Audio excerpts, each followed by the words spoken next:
Se tem algo que vem se tornando cada vez mais comum na ficção é a mudança de etnia e sexualidade de alguns personagens. Por mais curioso que pareça, antigamente a inclusão forçada era algo muito mais aceito como algo que existia realmente por diversos espectros políticos. A esquerda, por sua vez, alegava que não era suficientemente inclusivo, enquanto a direita mantinha-se firme no discurso atualmente que vemos em alguns canais da Liga Nerdola de que não é uma tentativa honesta, é mais algo forçado para tentar agradar a esquerda. Hoje a situação é diferente, há uma crescente negação da existência de uma inclusão forçada, por mais evidente que ela possa aparecer em diversas produções. A verdade é que hoje em dia essa inclusão parece mais uma obrigação do que uma escolha criativa. Um exemplo recente é a mudança da etnia de Harry e Norman para negros no novo desenho do Homem-Aranha.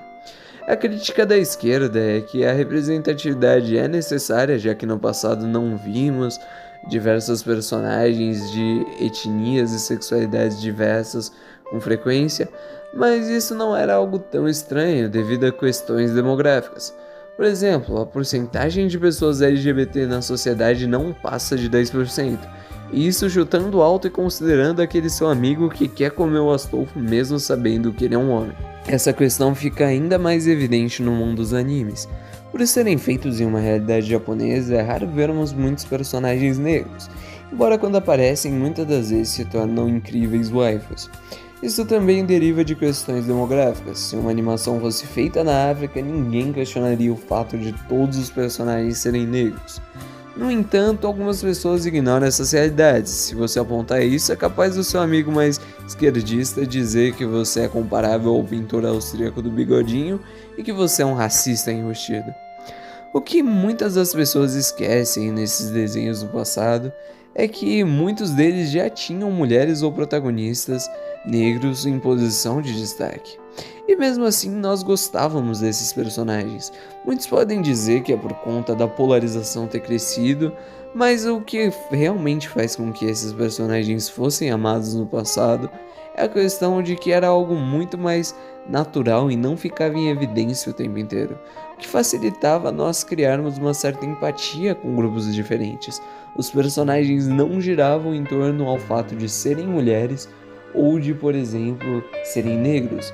É algo que foi muito mais acunhado nos tempos modernos e acabou prejudicando bastante a visão que muitas pessoas têm por conta das minorias. Existe notória uma crescente de movimentos antissemitas, principalmente por conta da inclusão forçada. Eu acredito de tanto martelar, muitas das pessoas acabaram gerando inclusive um certo ódio e ressentimento por essas minorias. No caso das mulheres, porém, ocorreu uma mudança muito mais significativa. As personagens femininas se tornaram cada vez mais masculinizadas. Hoje parece que para você fazer um personagem feminino ser aclamado, basta dar a ela a personalidade e traços tipicamente masculinos. Por mais que os tempos mudem, há diferenças inerentes entre homens e mulheres.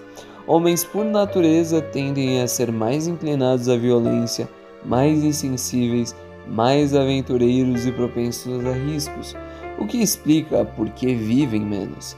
Já as mulheres, de forma geral, tendem a ser mais delicadas, passivas e sofisticadas, características que nem sempre encaixam em boas histórias de ação. Quando uma personagem feminina é muito passiva em uma história de ação, é natural que ela seja menos interessante como protagonista do que uma personagem mais reativa, mais proativa. Por isso, muitos escritores de hoje em dia seguem a rota mais fácil, dando a essas personagens uma personalidade mais masculina. Isso resulta em personagens cada vez mais insuportáveis e, claro, a masculinização vai até mesmo para a questão da aparência, fazendo com que elas fiquem cada vez menos atraentes numa tentativa de quebrar os padrões de beleza da sociedade. E claro, nós todos já sabemos que para você vender é importante que você tenha sim mulheres bonitas na sua capa, ou pelo menos tenha algo envolvendo isso na propaganda. Porque querendo ou não, nós homens somos o maior público consumidor e nós gostamos de ver figuras femininas mais atraentes. E claro, isso também pode ser questionado com toda a questão do male gaze, Mas isso é assunto para outro vídeo e eu não quero abordar tanto nesse aspecto porque eu quero que seja um vídeo mais rápido. Mas hoje em dia o que eu queria dizer, no final de tudo, é mais que eu não tenho nada contra uma personagem ser um tomboy. Mas hoje em dia todos os personagens precisam ser lutadoras, super-heroínas confiantes, que sempre tomam a iniciativa, e isso sinceramente acaba ficando um pouco cansativo e monótono quando você vê pela 15ª vez. Eu criei mais esse vídeo para que vocês pudessem entender um pouco das minhas visões políticas. Espero que com isso não se decepcionem se eu eventualmente criticar algum aspecto de inclusividade dentro de uma obra. E sem mais delongas, eu agradeço a todos pela presença. Deixe o seu like, comentem, compartilhem e nos vemos nos próximos vídeos. Até mais!